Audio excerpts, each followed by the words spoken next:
Prezados alunos e alunas, bem-vindos então à primeira semana de aulas da Natureza e Informação no formato ECE. Então, essa semana iremos tratar o assunto chamado compressão de dados. Já tivemos uma pequena introdução durante a aula presencial, com alguns exemplos simples, e vamos repassar algumas coisas na aula de hoje. Bom, o objetivo da compressão de dados é de reduzir o tamanho original dos dados, né, com a recodificação dos mesmos, maximizando a eficiência da codificação. Como vimos na revisão, né, temos o HDS, que é a quantidade de informação, entropia da informação da fonte, tá? E o tamanho médio, né, do código, que é o L barra. Tá? Esse número representa o efeito da codificação dos símbolos, né, da fonte original que está aqui.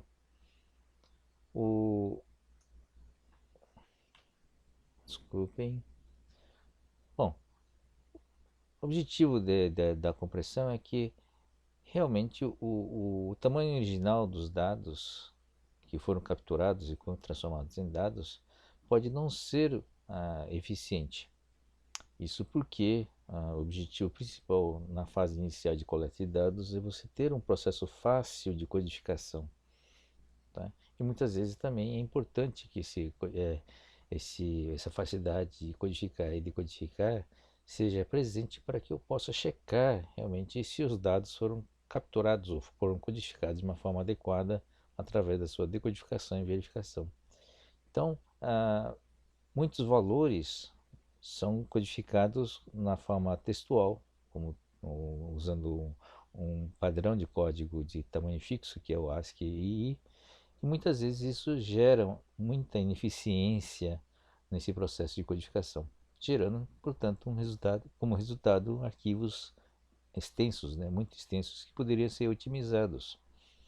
Se você considera que depois esses arquivos terão que ser armazenados, transmitidos e depois processados, é importante ou interessante que eles tenham o mínimo de tamanho para que eu possa trabalhar de uma forma mais adequada ou um custo menor, né, esses arquivos. Tá? Então, o processo envolvido na compressão é basicamente analisar a entrada, que são os símbolos, né, do arquivo original, códigos originais, levantando as suas frequências ou suas ocorrências. Quais são os tipos de símbolos existentes ou códigos existentes no arquivo original e qual a ocorrência desses símbolos, né, no conjunto de dados formados dentro do arquivo. A partir desse levantamento do histograma, você pode fazer também, quando é possível, quando se referir a variáveis numéricas, né, tentar reduzir a sua variação dinâmica. Em vez de você armazenar os valores absolutos, o objetivo seria você pegar simplesmente a diferença entre os valores e armazenar somente as diferenças. Mas isso realmente depende do tipo, né, do dado original. Depois que eu faço esse levantamento de dados, eu passo para a terceira etapa, que é recodificar, né? Quer dizer, esquecer o código anterior, preparar um novo código, né, com o objetivo de dar, atribuindo códigos menores, ou seja, tamanho menor, para os símbolos de maior ocorrência. Tá? Então, isso resulta, no total, em códigos de tamanho menor, em arquivos com código de tamanho menor, tá? Porque você está usando os códigos menores para os símbolos de maior frequência. Bom, esse código menor significa que eu estou usando código de tamanho variável no processo de codificação ou no processo de recodificação desses arquivos. Então, compressão tem essas etapas e a gente vai tentar exemplificar essas etapas, né, nas transparências seguintes. Primeiro exemplo é a recodificação de texto. Eu apresentei isso em aula, portanto a gente vai tentar ver o mais rápido possível. Esse é o texto que eu quero comprimir, tá? A partir desse texto eu faço um levantamento do número de caracteres, não esquecendo que espaço conta também com um caractere, e depois cada fim de linha, né, tem também um conjunto de caracteres que indicam fim de linha, né, e o início da nova linha aqui.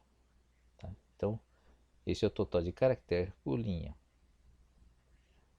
Como é um poema, você tem uma certa uniformidade no número de caracteres por linha. Então, esse é o total de caracteres que formam esse poema que está aqui.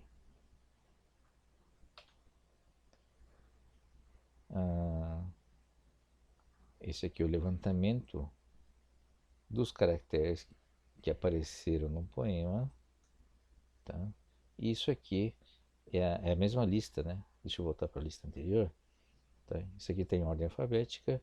Eu refiz essa ordem agora por ordem de ocorrência. Como será de esperar, no caso do português, as vogais, né? A e E, têm a prevalência, quer dizer, aparecem mais vezes no texto. Não esquecendo espaço também. Então esse é o número de vezes onde que aconteceram, o contínuo, são os que tem o H, são os que tem menos ocorrências. Bom, o total de bits desse poema está 281 bytes vezes 8 bits, né? Codificação ASCII é 1 byte para cada caractere, dá um total de 2.248 bits.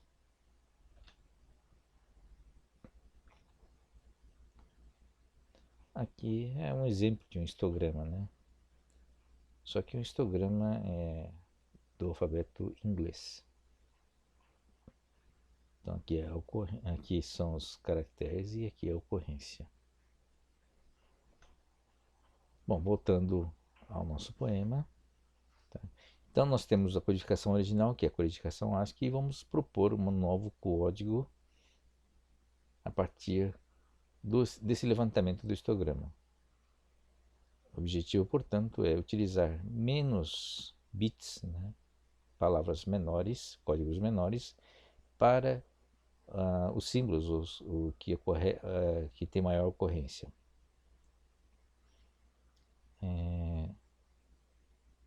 Então, a lógica nesse caso é usar um código de 4 bits, 16 valores diferentes, portanto, vou usar 15 para os 15 primeiros caracteres, esses 4 bits, e depois, né, o 16º valor, que seria o FF, né? Desculpe, o F, né? Em formato hexadecimal. São 16 valores de 0 até 9, depois A, B, C, D, E F. Tá? Esse último aqui, o F indica, né, a expansão do código. Toda vez que aparecer F, significa que vai ter mais 4 bits, né, totalizando 8, para formar um novo código para esse símbolo aqui. Tá? Então o grupo seguinte de 15, né, caracteres vai utilizar 8 bits, sendo que o 4 primeiro já é fixo, é um marcador de expansão. Tá? Então o 16º valor é utilizado como indicador de grupo para codificar os caracteres restantes. Assim, para o caractere P, nesse caso aqui, vai ser representado com um código de 8 bits, sendo que o primeiro 4 bits, né, contém o caractere 15, ou F, né, para indicar o que é uma expansão, ou um grupo, um novo grupo. Tá? Então, aqui vão, né, 15, 0, ou seja, F0, né, formando 8 bits para compor os próximos 15 caracteres. Só que aqui acaba em 12 porque eu só tenho até aqui, né? O último código é referente ao símbolo de ponto e vírgula, né? Que é o 1512, tá? Ou em hexadecimal é o F aqui, tá? E aqui é o C, A, B, C, tá bom? Então, FC significa ponto e vírgula. E assim, nós temos uma estrutura aqui, um novo código, onde os 15 primeiros têm 4 bits e os 15 seguintes têm 8 bits, como o código ASCII, tá? Mas em compensação, o resultado final fica menor porque você tem os 15 de maior frequência estão aqui no começo, tá? Que tem um tamanho menor. Resultado final aqui é um total de bits, resulta em um total de bits menor, né? Metade do que seria usando a codificação ASCII. Resultado final, né? Passou de 2.248 bits para 1.264 para armazenar o poema, né? Resultando uma redução de 44% usando um truque bem simples. Bom,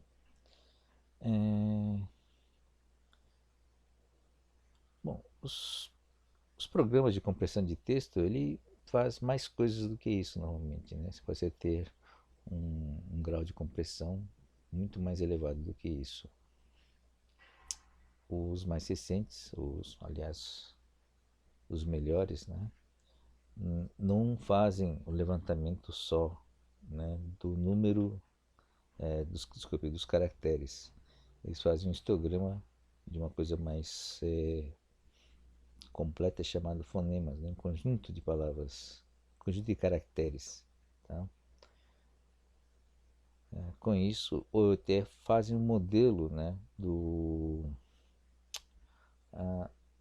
da voz, da vocalização, tá? Para representar essa diversidade de sons para serem codificados. Acaba sendo mais eficiente na codificação final. Então você consegue ter um nível maior de compressão. Você está trabalhando não com uma unidade menor, que é o caractere, mas uma unidade mais ampliada, né? Um conjunto mais ampliado, que são os fonemas. Bom, esse é o exemplo no caso do texto, tá? Então, dependendo do tipo do dado, vai haver técnicas diferentes para você fazer a compressão. Esse é um caso de uma compressão sem perdas. Vocês viram que para poder descomprimir, né, eu seria obrigado a ter essa tabela de código aqui para que eu consiga ter para conseguir fazer a recomposição, né, do dado original, que são esses aqui. Eu não precisaria fazer para a tabela ASCII, porque a tabela ASCII é padronizada. Então, toda vez que aparece aquele código em binário, eu sei qual é o caractere que representa. Mas, como eu fiz uma recodificação baseada na frequência e ocorrência, essa tabela de correspondência, nesse caso, vai ser diferente para cada conjunto de texto, ou seja, cada poema, né, cada texto vai apresentar um conjunto, né, uma distribuição de frequência diferente, portanto a tabela será diferente.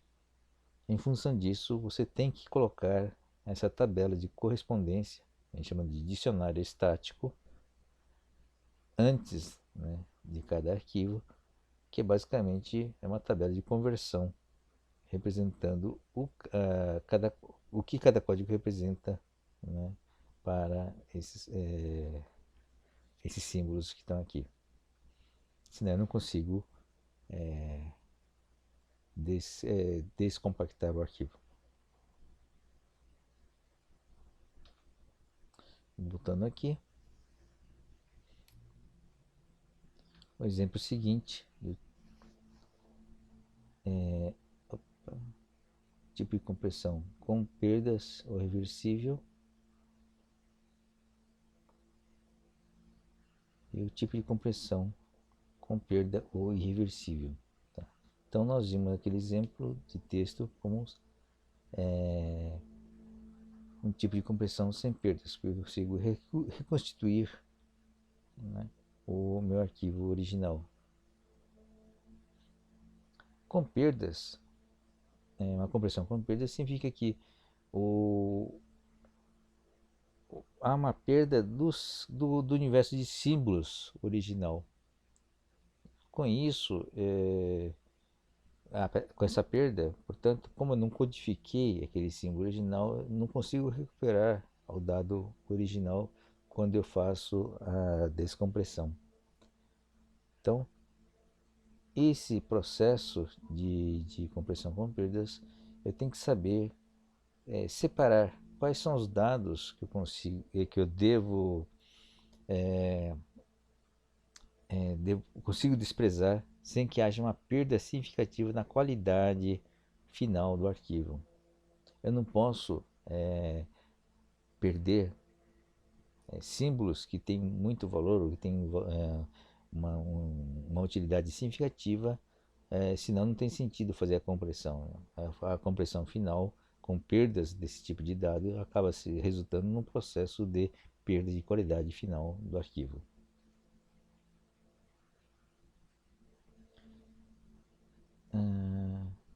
Mensagens, vamos supor esse tipo de mensagem, né, 25,8888, quer dizer, uma dízima de 8, né? Pode ser comprimida sem perda como 25. É uma run length, né? Essa é a compressão, uma técnica chamada run length, ou seja, ele codifica os números dessa forma aqui, os números absolutos, indicando que o 8 será repetido 9 vezes. Coloca entre colchetes o número de repetições. Essa é uma forma interessante de se codificar, né? Principalmente quando você tem repetições grandes de mesmo valor. Tá?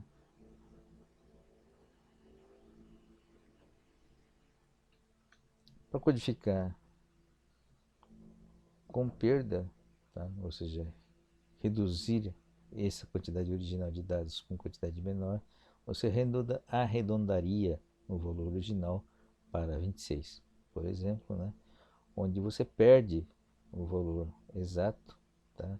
E há uma aproximação para um valor cuja representação é menor, tá?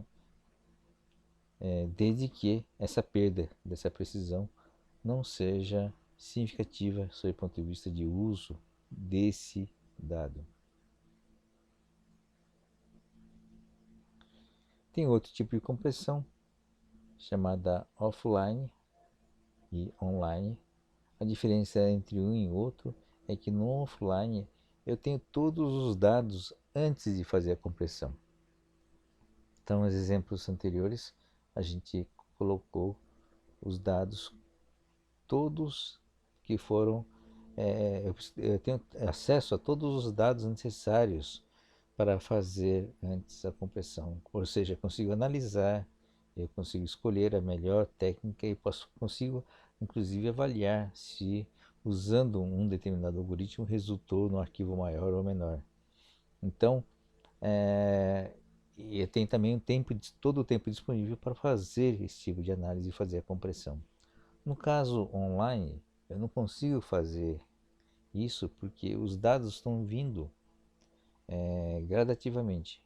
Quer dizer, um programa de TV ao vivo, por exemplo, né, ou de rádio ao vivo, os dados estão chegando e eu não sei quais são os dados futuros, eu não sei que cenas que vão aparecer, eu não sei que câmera será escolhida para vir mais à frente, portanto, eu tenho que ter um algoritmo que tenha característica de adaptação. Vai se adaptando à medida que os dados vão chegando. Eu não tenho como analisar previamente todo o conjunto de dados e, portanto, eu não tenho como fazer uma escolha de um algoritmo bom para esses dados. O resultado final é que eu não tenho o mesmo nível de compressão, né, do caso do offline. Tá? Eventualmente, eu tenho como atingir um certo nível de compressão mais eficiente, claro que não tão eficiente quanto offline, se tem um tipo de dado conhecido. Por exemplo, se o tipo de dado é um vídeo, eu tenho uma certa, apesar de ser ao vivo, né, apesar de ser online, eu tenho condições de escolher um algoritmo que sabe lidar melhor ou sabe comprimir melhor com esses dados ao vivo, porque eu estou restringindo o tipo de dado, né? E com isso eu tenho como tentar reduzir a quantidade de dados dentro da faixa. Eu consigo fazer escolhas, né, do dado que vai ser perdido, porque eu sei mais ou menos com que tipo de uso está sendo feito, né, para aquele dado. Redução de faixa dinâmica é um exemplo de compressão, né, que é utilizada para sinais, né, que foram amostrados e quantizados. Tá? Esse exemplo que a gente já viu, tem, tem o sinal analógico original, essas são as amostragens que são realizadas, e para cada amostra eu tenho para cá, né, na escala aqui, uma escala não linear, eu tenho como converter em bits aqui. Então esse sinal aqui, que é o T1, ele é convertido aqui. Aqui está caindo dentro da faixa do símbolo, né, do valor mais 3, que é codificado dessa forma, com esse bit 1010, tá? Esse é o T1. E assim eu tenho o resultado dessa conversão binária. Isso, claro, implica em erros da amostragem e erro de quantização. Basicamente, esse é um erro de quantização, essa amplitude toda, porque qualquer valor que cair aqui dentro vai ser codificado com um único valor. E aqui, erro de amostragem, porque se houver alguma transição aqui entre essas duas amostras, eu vou perder. Então, esse é um processo de digitalização, tá, em que resulta na codificação dos valores absolutos. Quer dizer, cada um deles aqui, cada uma dessas amostras, resulta em um valor diferente. Agora, o que significa você reduzir a faixa dinâmica, né? Reduzir a faixa dinâmica, esse é um exemplo, né? Tá? De um sinal que basicamente foi digitalizado, então forma essas escadinhas aqui. Então, são, para cada amostra você tem um valores correspondente a essa amplitude. Então, aqui, por exemplo, são 10 amostras, e são os valores que foram obtidos para cada uma dessas amostras. Então vai variar de 0 na amostra 1 até 135, né, na décima leitura. 135 aqui na décima leitura. Tá? Então é uma codificação de valores absolutos para cada amostra.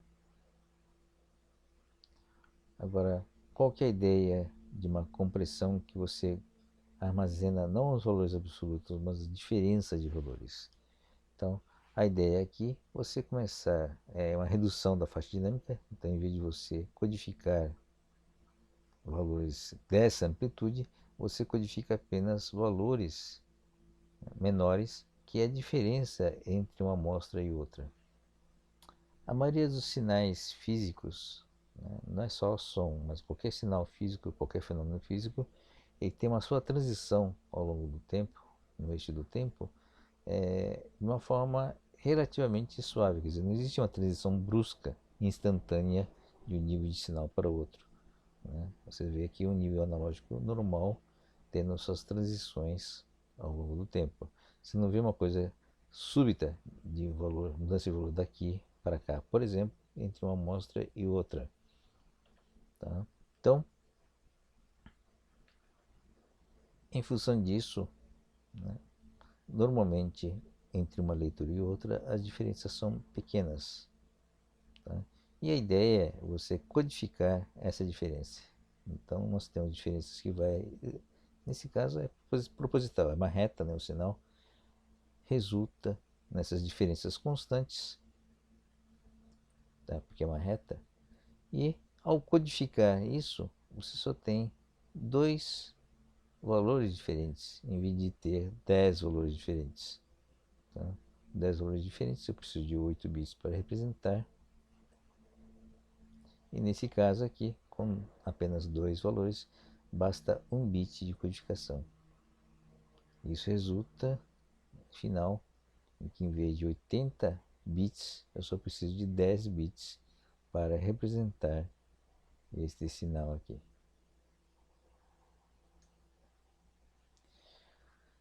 Bom, o processo de compressão implica em eliminação das redundâncias dentro do código e aumentar a sua eficiência. Mas isso normalmente é um compromisso. Tá? Por quê? Ao maximizar a eficiência do código, isso significa que você está colocando o máximo de informação em cada um dos bits que compõem o código. Isso significa que a perda de um bit pode implicar, né, em consequências graves para o meu arquivo final. Voltando aqui, tá? Seria esse caso aqui. Eu codifiquei, isso aqui virou só uma sequência de dois valores, 0 e 1. Se eu perder um bit aqui no meio, por exemplo, ou um bit virar 0, por exemplo, ele vai afetar esse valor que está aqui. Quer dizer, em vez de 15, vai se tornar 0. Né? Porque essa é a tabela de conversão. Né? 0 equivale a 0 e 1 equivale a 15. Né? Então, se isso aqui virar 0, isso aqui vai ficar 0. Tá? Isso implica que, né, esse valor que está aqui, em vez de ser 15, passa a ser 0. Ao se tornar 0, a partir, como você está registrando somente as diferenças, a partir desse ponto aqui, todos os valores aqui estarão errados, porque como você está armazenando só a diferença, né, a partir desse ponto, todos eles serão deslocados de 15 para baixo. Como consequência, aqui, o erro daquele bit foi catastrófico. Para evitar esses problemas de perda de bit, né, que compromete o arquivo como um todo, você pode proteger, né, esse arquivo com a colocação de bits a mais, quer dizer, são bits que vão afetar a eficiência, tá? Mas em compensação podem gerar funções adicionais muito interessantes, né? Através de códigos detectores de erro e códigos corretores de erro. Tá? Isso aqui a gente já viu mais à frente, nas aulas anteriores. Tá? Os exemplos estão aqui: bit de paridade, o CRC, código de Hamming para a parte de detecção e correção de erros. Bom, voltando novamente ao tipo. Falha na transparência. Bom, essa transparência está aqui para avisar que nós temos, vamos começar a discutir em mais detalhes, dois tipos de compressão diferentes. Então, tivemos uma introdução, né, de alguns exemplos de códigos, de compressão sem perdas, e depois outros com perda. Então, nessa segunda parte, vamos começar a discutir as compressões sem perda, os principais algoritmos utilizados para essas técnicas de compressão sem perdas.